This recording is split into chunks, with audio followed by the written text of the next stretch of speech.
Hello, witches and wizards, and welcome back to Magic Muggle, a Harry Potter after show, broadcasting from the highest tower in Hogwarts. Your resident Ravenclaw, Eric Cicada here.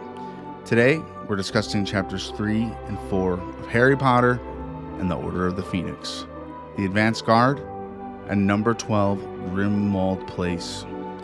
And I have to say, right away, these chapters hit me differently than I remembered.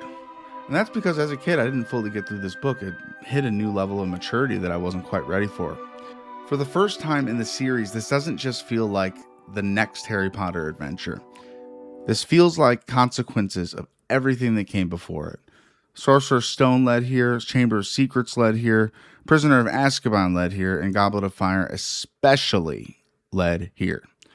Harry isn't entering a new mystery. He's carrying the weight of 4 books on his shoulders. And what makes these chapters so compelling is that Harry Potter is finally beginning to crack under that weight. Let's talk about it.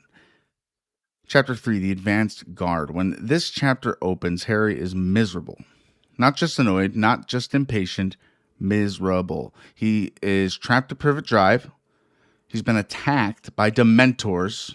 I mean, just that alone. He's facing a ministry hearing. He's potentially being expelled from Hogwarts, and nobody is telling him anything. The first thing that stood out to me is how isolated Harry feels. The one real connection he has to the wizarding world is Hedwig. Ron and Hermione aren't writing meaningful letters, and Dumbledore isn't even contacting him. The ministry is after him, and the Dursleys hate him. And Harry, well, he's just left alone with his thoughts. That's a dangerous combination for any human. Especially a human who's been through so much trauma in such a short period of time. Especially when you remember what happened at the end of Goblet of Fire. Cedric Diggory died. Harry watched it happen. Voldemort returned and Harry was tortured. Harry escaped by inches and then he got sent right back to Privet Drive. Imagine surviving all of that and then being told, stay in your room, don't ask questions, don't do magic, and wait. Harry isn't being treated like the person who saw Voldemort return. He's being treated like a child who doesn't need to know what's happening. And that frustration is just boiling over. We see it with Hedwig. We see it in the letters, and we see it in the pacing. We see it in the fear of losing Hogwarts. Because Hogwarts isn't just a school, it's Harry's home. If he's expelled, he loses the only place where he truly belongs. And I think that's easy to overlook. For Harry, expulsion doesn't just mean changing schools. It means losing his entire world. Then, finally, after days of silence, everything changes. The Advanced Guard arrives. And what an entrance. Harry hears noises downstairs. He thinks something's wrong. He grabs his wand and suddenly the house is full of witches and wizards. Lupin, Moody, Kingsley Shacklebolt, Tonks, members of the Order, friendly faces, people on his side. For the first time in weeks, Harry isn't alone.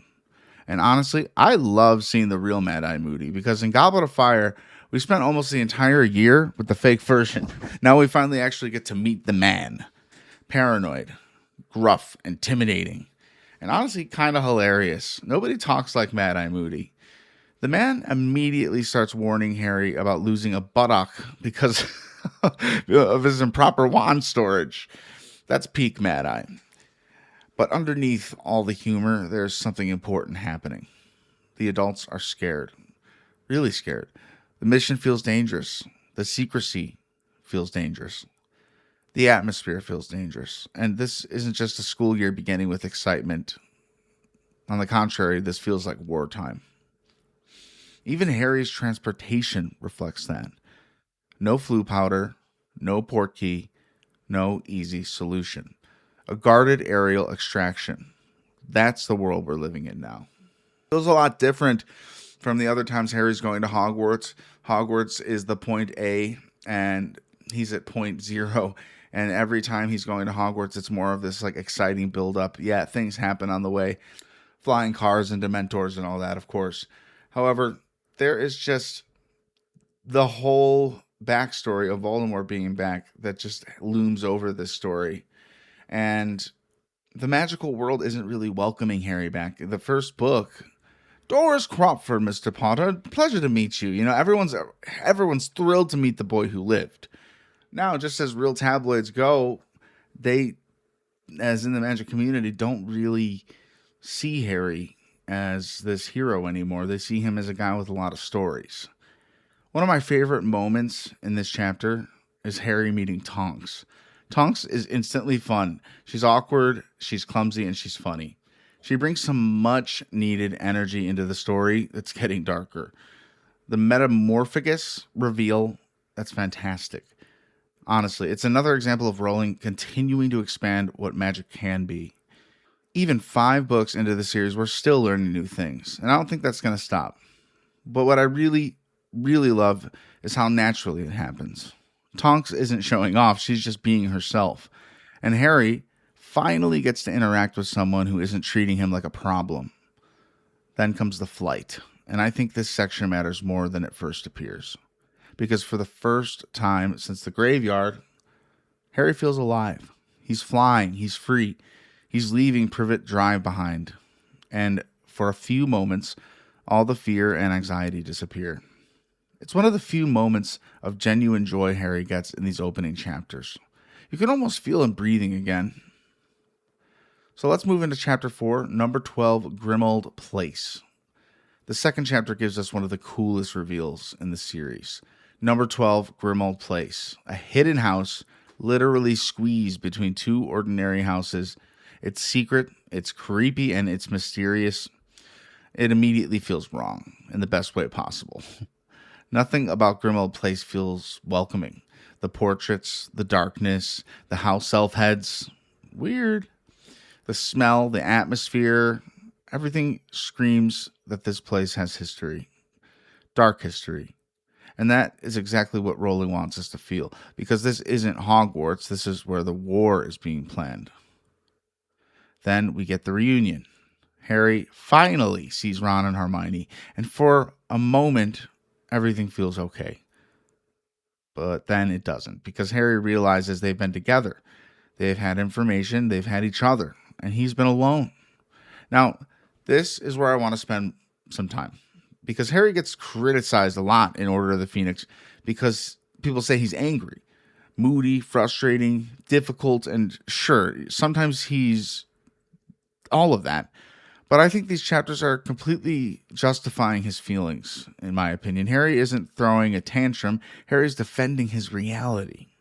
Listen to what he says. He stopped Voldemort from getting the Sorcerer's Stone. He defeated the Basilisk and Tom Riddle. He saved Sirius. He survived the Triwizard Tournament, and he escaped Voldemort after his resurrection. Those aren't accomplishments he's bragging about. They're evidence. He's making a case. He's basically saying, how can nobody trust me after everything I've already survived? And honestly, I think he has a point. This is the first time in the series where Harry's experiences are actively being questioned. Not by villains, by society, by the ministry, by the newspapers, by people who should know better. And that's devastating. And in the book, like Harry's first chat with Ron and Hermione, he's basically yelling at them. And I think that could be easily misunderstood as him being mean, but it's more like kind of like a courtroom defense. He's listing his evidence, not achievements. He's been through a lot, and each of the books have led us to this very moment, to where the story is finally catching up with all of the toll all of this has taken on Harry. Not just 1 year of Hogwarts at a time, the culminated grief and frustration of just thing after thing he has to go through and face. So he's not just a normal student. He's basically a hero who's not allowed to call himself one because everyone thinks he's a self-proclaimed hero and he's starting to make things up. I don't think he's bragging at all. And personally, it bothers me at first because I'm like, why is he yelling at his best friends? But then you kind of think of that perspective, the one I just laid out, and you kind of realize that Harry has been through a lot of stuff since he was born, even. You know, since he was a kid and his parents died and his mom saved him with the power of love. I mean, his whole story is tragic. And he has never treated it like such, but it's all kind of crumbling down on him right now in this moment. And that's what I love for the book, but I feel for Harry. What makes it even worse is learning what's happening in the Daily Prophet. This might be one of the most important revelations of the chapter, because the Ministry isn't just denying Voldemort's return, they're destroying Harry's credibility. And Rita Skeeter laid the groundwork right in front of our very eyes. All those stories from Goblet of Fire suddenly matter. The stories about Harry being unstable, attention-seeking, emotional, dramatic, they've become ammunition. Now the Ministry can point to Harry and say, look at him, he's always telling stories. That's terrifying, because Harry's telling the truth, and the world is being conditioned not to believe him. It's gaslighting on a massive scale, and it's so frustrating as the reader that you can't just jump in and just try and tell everybody that he's telling the truth. The Ministry can't attack Voldemort because that would be admitting he's alive. So they attack the messenger, Harry Potter. And suddenly, Harry's anger makes even more sense. Another huge reveal is Percy. I forgot how painful this storyline is. Percy choosing the Ministry over his family. Percy choosing ambition over loyalty. Percy believing Fudge over Arthur Weasley, his own father, is heartbreaking. And especially because we know how much the Weasleys love each other. They're a tight-knit family. For perhaps the first time, the war is splitting families apart. Not physically, ideologically. And that's often where the deepest wounds come from. Finally, we end with one of the most memorable introductions in the series. The screaming portrait, the chaos, the curtains flying open, the absolute insanity of Sirius Black's mother, and then Sirius himself appearing in the middle of all of it, delivering one of the great ending lines. Hello, Harry. I see you've met my mother. What a perfect ending. Funny, dark, uncomfortable, and completely unforgettable. These chapters don't feel like a new beginning. They feel like a continuation, a direct continuation of Goblet of Fire. Everything Harry experienced has followed him into this story. The trauma, the fear, the isolation, the responsibility. And for the first time, the wizarding world itself is turning against him. The war has begun, not with spells, not with battles, but with fear, propaganda, secrets, and mistrust. Harry has spent 4 books proving himself. Now he has to convince people to believe him.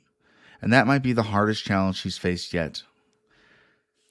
Thank you all so much for listening to Magic Muggle, a Harry Potter After Show. It is always a blast to be covering these chapters. As you can see, we're going two at a time right now because we want to touch on all the little information that actually ends up feeling bigger and fills the story, makes it more whole, learning more from the books than the movies ever gave us. And again, I'll say that HBO show has a lot of opportunity to give us everything in the books.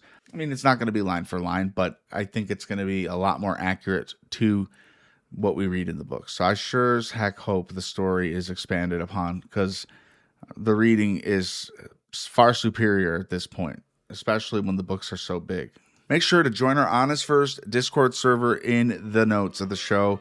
It is a place where we can talk about Marvel Maniac and MCU After Show, my other podcast. We can bring Harry Potter theories to the table, and just any news Mr. Honest related is going to be there, and we'd love to have you and be a part of the wonderful community like you already pretty much are listening. If you're listening, just join us, because I sound like Voldemort. Just join me, it'd be great to have you. And rate the show, give it a thumbs up, 5 stars, write a review if you can. I want the show to reach as many ears as it possibly can, and I really appreciate you for listening. I know you're out there. And, well, until next time, wands down, hearts full.